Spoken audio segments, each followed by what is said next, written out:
Sitting pretty at our sixth spot is Chavit Singson. The former Ilocos Sur governor has doubled his reward to traffic enforcers who caught his convoy illegally using the EDSA busway.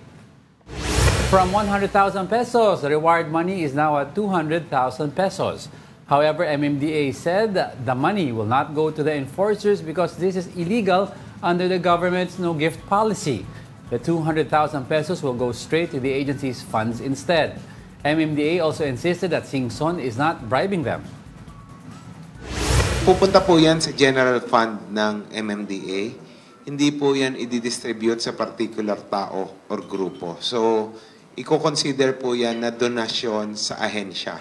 Wala pong strings attached yan. Hindi ibig sabihin na tinanggap namin yung donasyon ay pwede nang dumaan si Governor Chavit sa busway.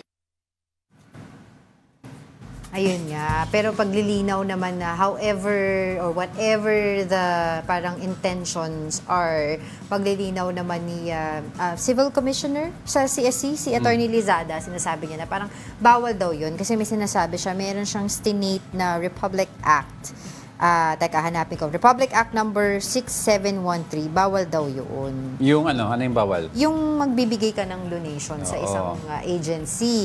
And even if sabi naman ni acting chairman Artes na parang if gagawing fund yun ng kanilang agency, that's also parang not allowed because the only parang agency lang or entity na pwedeng magbigay ng funds sa kunyari MMDA nga ay yung Department of Budget and Management. Yeah, and the logic kasi behind that is even if it's not a bribe attempt or it's walang ill intention, good intention, ang problema, it still gives undue influence over the people receiving the money. Masala na government official ka. Kahit ano pang sabihin mo, syempre, nagbigay itong tao ng 200.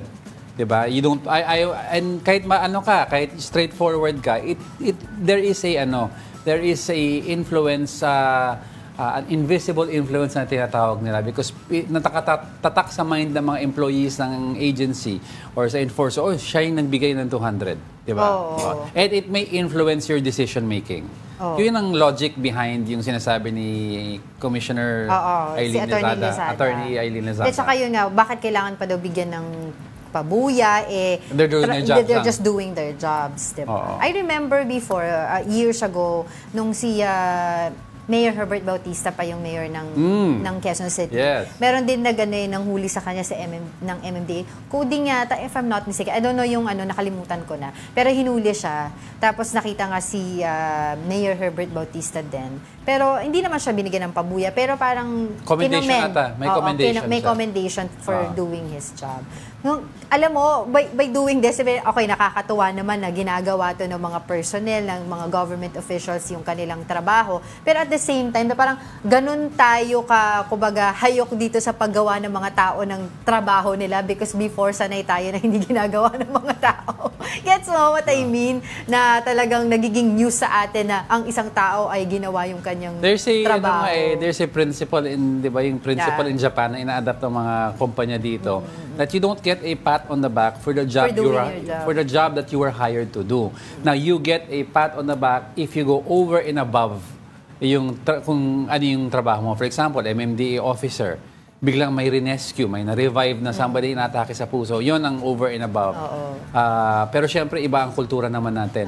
Iba ang kultura natin. Pero yan, still, di ba, kudos doon sa MMDA. Kudos pa rin, na hindi natakot. Pero yun nga, medyo napulaan sila doon dahil parang nahihiya daw sila. Alam mo naman, kultura ng Pinoy, ganyan di ba, pag nakakita ng mga ano magagawa mo? Personal. Kita mo yung sasakyan ni Chavit. Di ba? Ang parang tangke yung itsura, fully modified. Mapapaisip ka talaga kung regular Joe ka, kung huhulihin mo. Pero diba? Kudos pa rin for doing your job. Sana all may 200,000. Sana lang, kaya magbigay sa lahat. Sana lang yung respeto nila sa lahat ng mga motorist ganon. Kasi minsan yung mga iba, pag lesser ang auto mo, medyo masusungit na sila. Hindi naman lahat, pero may mga instances na sana lahat. Sana all.